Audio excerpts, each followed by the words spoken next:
At first glance, the Pontiac Catalina might seem like just another oversized American car from a bygone era. Long body, abundant chrome, and an engine large enough to make modern fuel economy experts nervous. Yet decades after its debut, collectors still search tirelessly for surviving examples. Some spend years restoring neglected Catalinas found in barns and garages. Others pay premium prices for well-preserved originals. The fascination raises an obvious question. What transformed this once common family car into a machine that enthusiasts still obsess over today? The story begins in the years following World War II, when America entered one of the greatest economic expansions in its history. Families moved into new suburbs, highways stretched across the country, and car ownership became a symbol of prosperity. Within General Motors, Pontiac occupied an interesting position. It sat above Chevrolet but below Oldsmobile and Buick, offering buyers more style and power without reaching luxury car prices. In 1950, Pontiac introduced the Catalina name as a special hardtop body style within its Chieftain lineup. At the time, hardtops were becoming increasingly popular because they combined the sleek appearance of a convertible with the practicality of a fixed roof. The absence of a center pillar gave the car an open, elegant look that immediately attracted attention. Buyers loved it, and the Catalina quickly became one of Pontiac's most desirable offerings. Throughout the 1950s, the American automobile industry transformed into a battlefield of styling innovation. Every year seemed to bring larger tail fins, wider grills, brighter chrome, and more dramatic proportions. Pontiac embraced these trends enthusiastically. Designers worked to make their vehicles appear modern, futuristic, and powerful. By the middle of the decade, the Catalina had become closely associated with this new vision of American motoring. The late 1950s also marked an important shift within Pontiac itself. Under the leadership of engineer and executive Seaman E. Knudsen and talented engineer John DeLorean, the division began moving away from its conservative reputation. Their philosophy was simple: performance sells. Rather than producing merely practical transportation, Pontiac would build cars that felt exciting to drive. Strategy worked. Larger and more powerful V8 engines found their way into Pontiac showrooms. Consumers who wanted both family practicality and strong performance suddenly had a compelling option. The Catalina became especially attractive because it delivered generous interior space, comfortable highway cruising, and impressive horsepower in a single package. For growing American families planning vacations across newly expanding interstate highways, that combination was difficult to resist. By 1959, Pontiac had elevated the Catalina from a trim designation into its own standalone series. The timing could hardly have been better. The dramatically styled 1959 models, with their distinctive wide-track stance and bold design language, helped redefine Pontiac's public image. Sales surged, and the Catalina became one of the division's most successful vehicles. It appealed to blue-collar workers, business owners, young families, and driving enthusiasts alike. Yet beneath the chrome and family-friendly image, something else was developing. Engineers were discovering just how much performance could be extracted from the Catalina's large platform. Before long, this comfortable cruiser would begin appearing in places few expected, racetracks and drag strips across America. And there, the Catalina's legend truly began. As the 1960s dawned, America's love affair with speed was accelerating. Drag strips were opening across the country, stock car racing attracted growing crowds, and young drivers increasingly judged cars by the numbers printed under the hood rather than the amount of chrome on the exterior. Pontiac's leadership understood the shift better than most manufacturers. They believed performance was not merely a marketing tool, it was the future of the brand.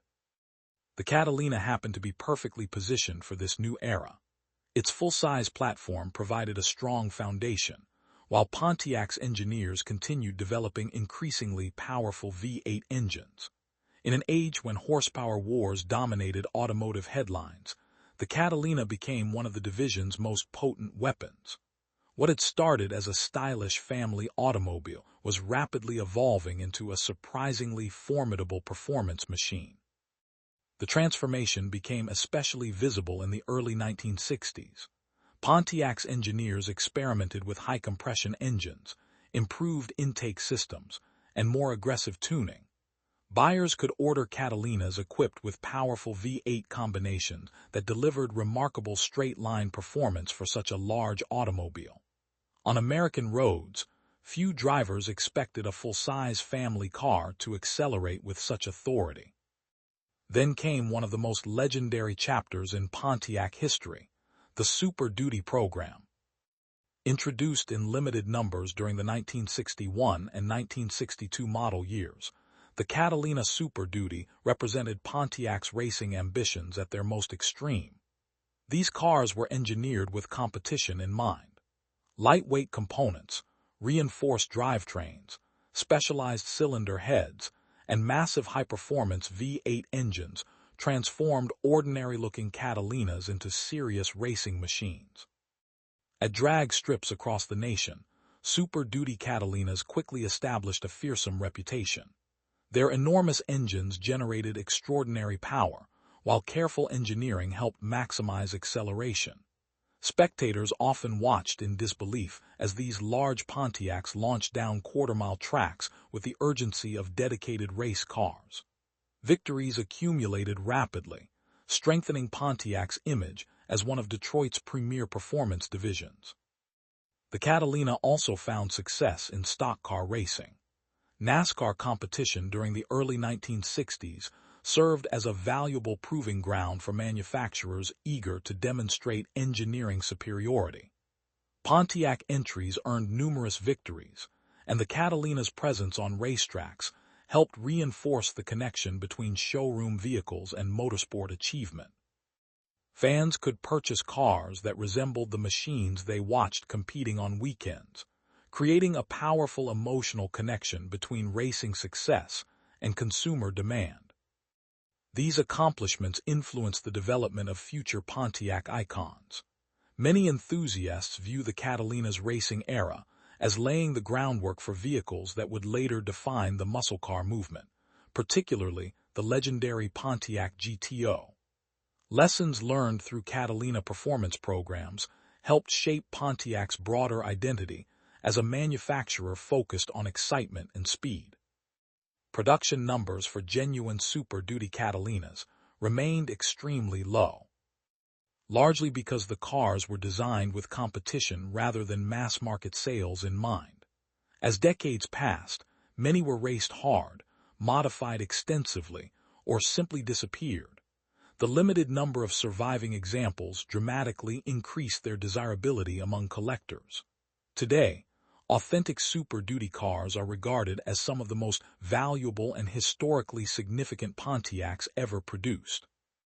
Yet rarity and racing success tell only part of the story. Thousands of collectors continue searching for Catalinas that never saw a drag strip or NASCAR track.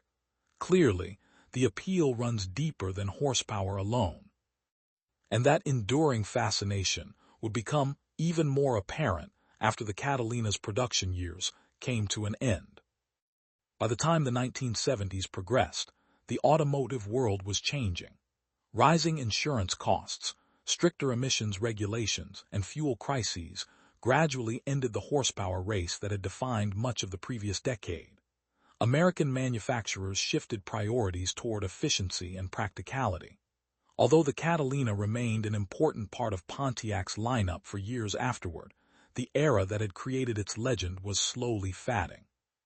When production finally ended in 1981, many assumed the Catalina would eventually become just another forgotten full-size American car. Instead, the opposite happened. One reason is simple survival, or rather, the lack of it.